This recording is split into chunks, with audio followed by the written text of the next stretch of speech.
Mais uma vez, muito feliz de estar aqui com você no curso Apocalipse Simplificado, para você entender o livro das revelações. E a aula de hoje, muito especial e polêmica. Eu quero falar sobre a igreja passa ou não passa pela grande tribulação. Quero ler então o que está em 1 Tessalonicenses, capítulo 4, verso de 15 a 18, que diz assim: Dizemos a vocês pela palavra do Senhor que nós, os que estivermos vivos, os que ficarmos até a vinda do Senhor, certamente não precederemos os que dormem, pois dada a ordem, com a voz do arcanjo e o ressoar da trombeta de Deus, o próprio Senhor descerá dos céus e os mortos em Cristo ressuscitarão primeiro. Depois nós, os que estivermos vivos, seremos arrebatados com eles nas nuvens, para o encontro com o Senhor nos ares, e assim estaremos com o Senhor para sempre. Consolem-se uns aos outros com essas palavras. Eu não acredito que a igreja será arrebatada antes desse período chamado Grande Tribulação. A Grande Tribulação é conhecido como esses 7 anos onde vai haver o império do mal na Terra. 7 anos onde o anticristo, na primeira metade, 3 anos e meio, ele vai posar ali de bom moço, de conciliador, de resolvedor dos dilemas mundiais, e nos últimos 3 anos e meio, ele vai se revelar mesmo como sendo a besta do Apocalipse, aquele que quer realmente tomar o lugar de Deus, e ele vai tirar sua máscara. Nós sabemos que hoje existe o pré-tribulacionismo ou dispensacionalismo, a gente já mencionou nas outras aulas, e é uma ideia muito difundida, principalmente no Brasil e nos Estados Unidos, de que a igreja será retirada da terra por Jesus antes da grande tribulação. E eles usam esse texto que eu acabei de ler para exatamente falar disso. Mas eu quero te mostrar por que eu creio que a igreja passará por esse momento da grande tribulação. Primeiro, porque essa história do pré-tribulacionismo, ela é uma história que só surgiu em 1830, com um pregador chamado John Nelson Darby, um pregador anglo-irlandês que ouviu um padre expondo essa ideia pela primeira vez. Por quê? Porque naquela época, 1830, os protestantes diziam que o Papa era o anticristo. Este padre jesuíta criou então essa ideia de um arrebatamento antes da grande tribulação, e esse pastor inglês, John Nelson Darby, adotou essa ideia e ele então a popularizou, e principalmente 30 anos atrás, 35 anos atrás, chegou no Brasil e no mundo inteiro uma série chamada Deixados para Trás, que fala que a igreja vai ser arrebatada antes da grande tribulação.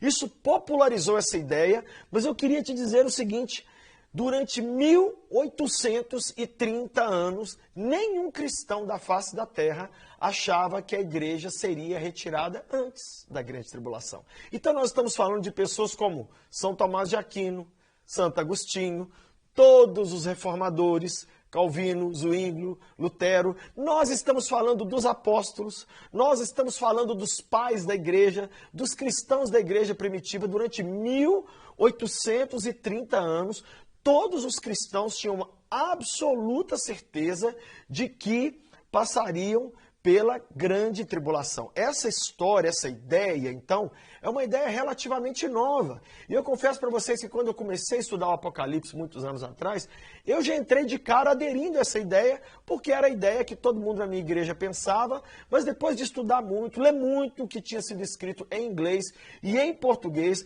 depois de ler a Bíblia, eu fui chegando a outras conclusões. Por exemplo, a Bíblia diz aqui em Apocalipse, capítulo 13, verso 7. Apocalipse, capítulo 13, verso 7, quando fala da besta, diz assim: Foi-lhe dado poder para guerrear contra os santos e vencê-lo. Isso aqui é uma referência ao anticristo. O texto está dizendo que durante a grande tribulação, o anticristo vai lutar contra os santos e vencê-los. O dispensacionalismo diz que esses santos são aqueles que vão se converter depois que ver o arrebatamento da igreja. Eu não creio nessa segunda chance. Eu creio que esses santos aqui é o mesmo santos que Paulo usa quando escreve suas cartas e fala: aos santos da igreja de Corinto, aos santos que estão em Éfeso. Então o que esse texto está dizendo é que vai ser dado poder ao anticristo para matar a igreja. A igreja. É a mesma palavra santos que é usada aqui em Apocalipse 13, é a mesma que Paulo usa quando ele saúda as igrejas lá no início das suas epístolas. Outro motivo pelo qual eu creio nisso, porque Deus quase nunca tira o seu povo dos problemas, mas ele atravessa os problemas com o seu povo. Não é? Tem até um texto muito famoso aqui no Apocalipse, Apocalipse capítulo 3, verso 10, que diz assim, Jesus falando para a igreja de Filadélfia: visto que você guardou a minha palavra de exortação à perseverança, eu também te guardarei na hora da provação que está para vir sobre todo o mundo, para pôr à prova os que habitam na terra. Perceba que Jesus está dizendo que ele vai nos guardar na hora da provação. O salmista não diz, ainda que eu ande no vale da sombra da morte, o vale será cancelado porque Deus me ama. Não. O texto diz que o salmista vai passar, mas o Senhor vai passar com ele. Deus não cancelou o deserto do povo de Israel, Deus atravessou o deserto com o povo de Israel. Então nós vemos por toda a Bíblia um Deus que ele protege o seu povo, mas ele não elimina os problemas e as tribulações. Eu vejo que a grande tribulação vai ser aquele grande último sacrifício que a igreja vai fazer, aquele grande último derramamento de sangue em amor ao seu mestre. Você não sabe, mas hoje, agora, enquanto eu estou gravando esse vídeo, mais ou menos 550 cristãos são assassinados por dia ao redor do mundo só por serem cristãos.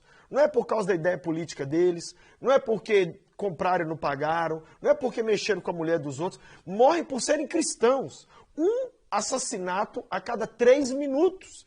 São mais assassinados cristãos hoje pela sua fé do que nos dias de Adolf Hitler, do que durante a cortina de ferro da antiga União Soviética e durante Roma, as perseguições do antigo Império Romano.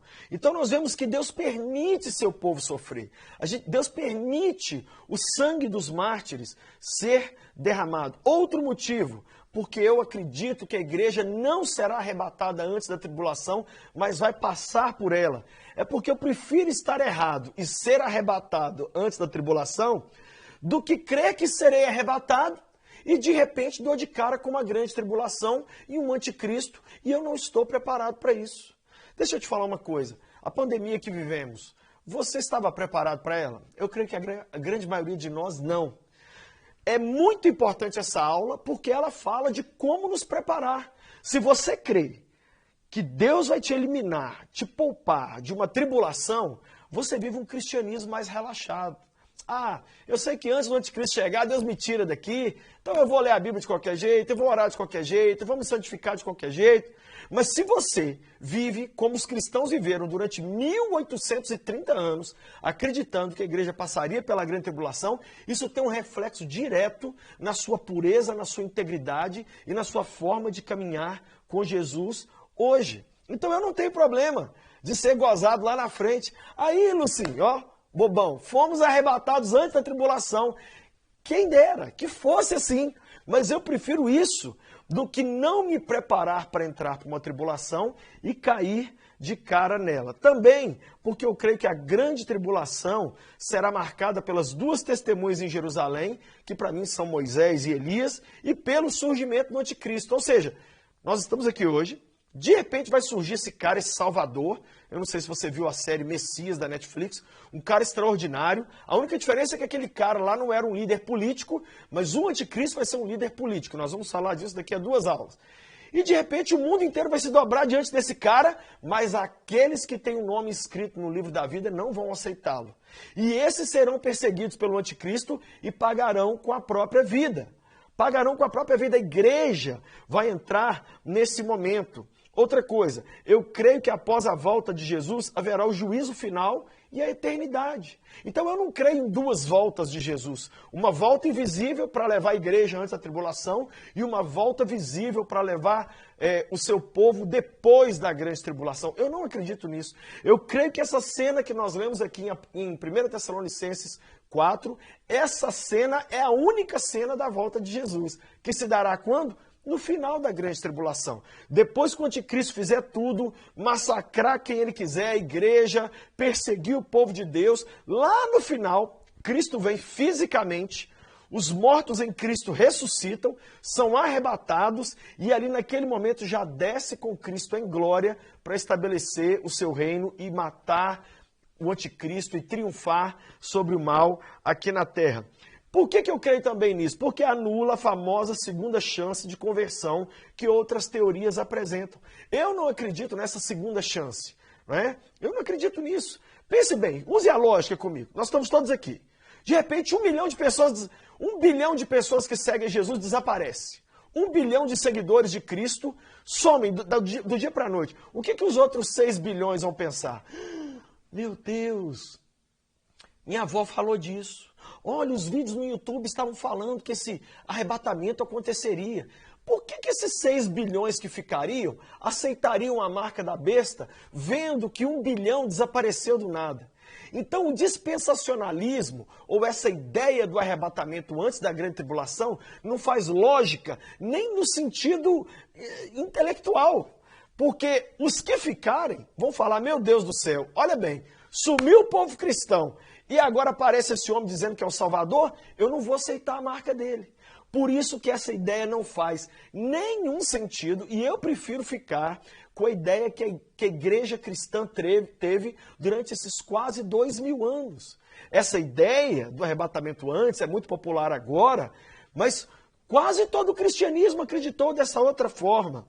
Outra coisa, eu prefiro ser gozado por errar do que não estar preparado para entrar na grande tribulação. Eu vejo todo esse episódio como aquela história de Sadraque, Mesaque e Abdinego.